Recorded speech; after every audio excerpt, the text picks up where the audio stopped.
নন্দীগ্রামে ভাঙচুর, মুখ্যমন্ত্রীর উন্নয়নের পাঁচালী ট্যাবলো। অভিযোগ বিজেপি আশ্রিত দুষ্কৃতীদের বিরুদ্ধে। এই অভিযোগ উঠে আসছে। নন্দীগ্রামের এই ঘটনা আপনাদের জানাবো। নন্দীগ্রামে ভাঙচুর, মুখ্যমন্ত্রীর উন্নয়নের পাঁচালী ট্যাবলো।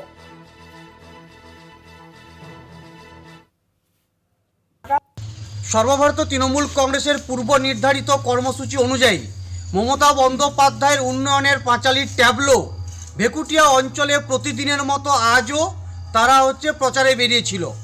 কিন্তু আজকে জেলেমারাতে গোপাল সিট অর্থাৎ এই গ্রামের পঞ্চায়েত সদস্যার স্বামী রবীন্দ্রনাথ মাইতি, গৌরাঙ্গ ঘোড়া, কার্তিক দাস সহ বিজেপি আশ্রিত দুষ্কৃতীরা এই ট্যাবলো ভাঙচুর করে এবং বিজেপির পায়ের তলার মাটি যে সরে যাচ্ছে, এই হামলা এবং অতর্কিতভাবে এই আক্রমণ সেই দিক কিন্তু নির্দেশ করছে।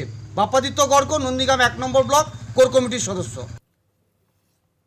কথা বলবো আমরা, ফোন লাইনে রয়েছেন প্রতিনিধি সৌম্যজিৎ চট্টোপাধ্যায়। সৌম্যজিৎ, আমরা তৃণমূলের তরফ থেকে যে অভিযোগ করা হয়েছে সেই অভিযোগ শুনলাম।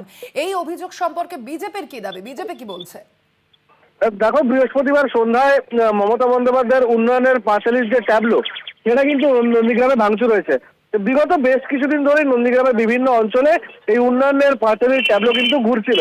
সেই সময় নন্দীগ্রামের ভেকুটিয়াতে বৃহস্পতিবার সন্ধ্যায় হঠাৎই বিজেপি আশ্রিত বেশ কিছু দুষ্কৃতী তারা কিন্তু ট্যাবলোর উপর হামলা করে এবং ভাঙচুর করে, এমনটাই কিন্তু তৃণমূলের অভিযোগ। যদিও পুরোপুরি অভিযোগ অস্বীকার করেছে বিজেপি। বিজেপির দাবি, এই উন্নয়নের পাঁচালীর ট্যাবলো বিজেপির কোনো এরাই কিন্তু ভাঙচুর করেনি। যেটা তাদের দাবি যে নন্দীগ্রামের তৃণমূলের মধ্যে গোষ্ঠীদ্বন্দ্ব প্রবল রয়েছে, আর সেই গোষ্ঠীদ্বন্দ্বের ফলস্বরূপই এক গোষ্ঠী ট্যাবলো ভেঙেছে এবং আরেক গোষ্ঠী রাজনৈতিক প্রতিহিংসা চরিতার্থ করার জন্য বিজেপির উপরে দোষারোপ করছে। ধন্যবাদ সৌম্যজিৎ।